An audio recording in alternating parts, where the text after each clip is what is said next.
और इस बीच देखिए एक और खबर, पाकिस्तान में डर के साए में अब हिंदू है। सीमा हैदर मामले को लेकर मंदिरों पर हमले की धमकी दी गई है। पाकिस्तान में मंदिरों की सुरक्षा इसके बाद बढ़ा दी गई है।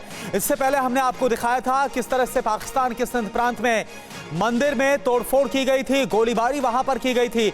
इसके साथ ही हिंदू परिवारों पर भी गोलियां चलाई गई थी।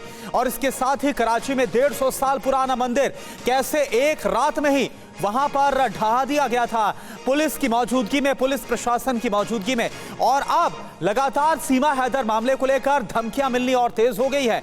और इस हालात के बाद पाकिस्तान में जो हिंदू परिवार हैं वो डर के साए में जीने के लिए मजबूर हैं।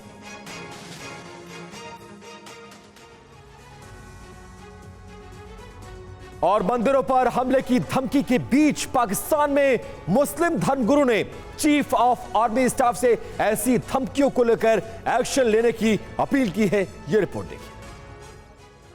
मैं सीमा झकरानी के वाक़े की मजम्मत करता हूँ। इस वाक़े के खराब नताइज निकल सकते हैं क्योंकि इसके बाद मकामी हिंदू बरादरी को नुकसान पहुँच सकता है। इसमें मकामी हिंदू बरादरी का कोई कसूर नहीं है। जो मैं समझ रहा हूँ, सिंध में हिंदुओं के खिलाफ गड़बड़ के खदशात मौजूद हैं, लेकिन ये सब गलत है। अगर कोई कुछ करना चाहता है तो इनके खिलाफ होना चाहिए जो इसके जिम्मेदार हैं। मैं हुकूमत और चीफ ऑफ आर्मी स्टाफ को कहता हूँ कि वो दरमियान में आए और लड़की को वापस लेकर आए।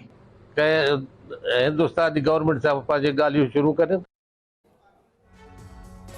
अब जरा आपको सीमा के घुसपैठ की टाइमलाइन पूरी दिखाते हैं कि कैसे सीमा पाकिस्तान से दुबई और उसके बाद नेपाल, फिर वो भारत आई है। ये सारी जानकारी इस वक्त हम आपको दे। देखिए 10 मार्च 2023 की तारीख है। टूरिस्ट वीजा पर कराची एयरपोर्ट से शारजहां एयरपोर्ट के लिए रवाना होती है सीमा। जी बिल्कुल। और देखिए शारजाह एयरपोर्ट से काठमांडू पहुंची, नेपाल की राजधानी काठमांडू, और उसके बाद आगे का सफर उसने शुरू किया।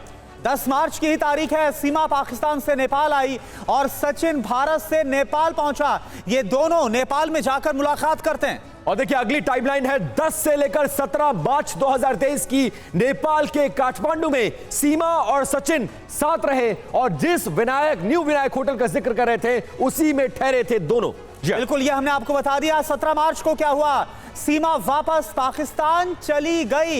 ये इसके बाद अब देखिए फिर होता है 2-3 महीने के बाद क्या। 10 मई 2023 चारों बच्चों के साथ टूरिस्ट वीजा पर काठमांडू। इसके बाद फिर से आती है सीमा। जी बिल्कुल, दोबारा उसने भारत में आने के लिए ये कोशिश शुरू की और पब्लिक ट्रांसपोर्ट वैन से नेपाल के पोखरा पहुंची, जो बॉर्डर है सोनोली, वहां से लगभग 200 किलोमीटर दूर है। और फिर 11 मई 2023 चारों बच्चों के साथ नेपाल के रास्ते भारत की तरफ रवाना हो जाती है।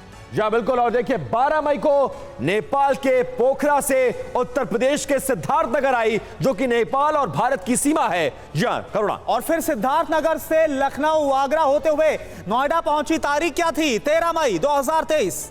और उसके बाद 13 मई को ही नोएडा के रबुपुरा में सचिन के साथ किराए के मकान में वो रहने लगी। और ये बताया सचिन ने कि उसने उसके साथ कोर्ट मैरिज की है और वो बुलंदशहर की रहने वाली है। और रबुपुरा पुलिस ने सचिन के पिता को इसके बाद अरेस्ट करके जेल भेज दिया।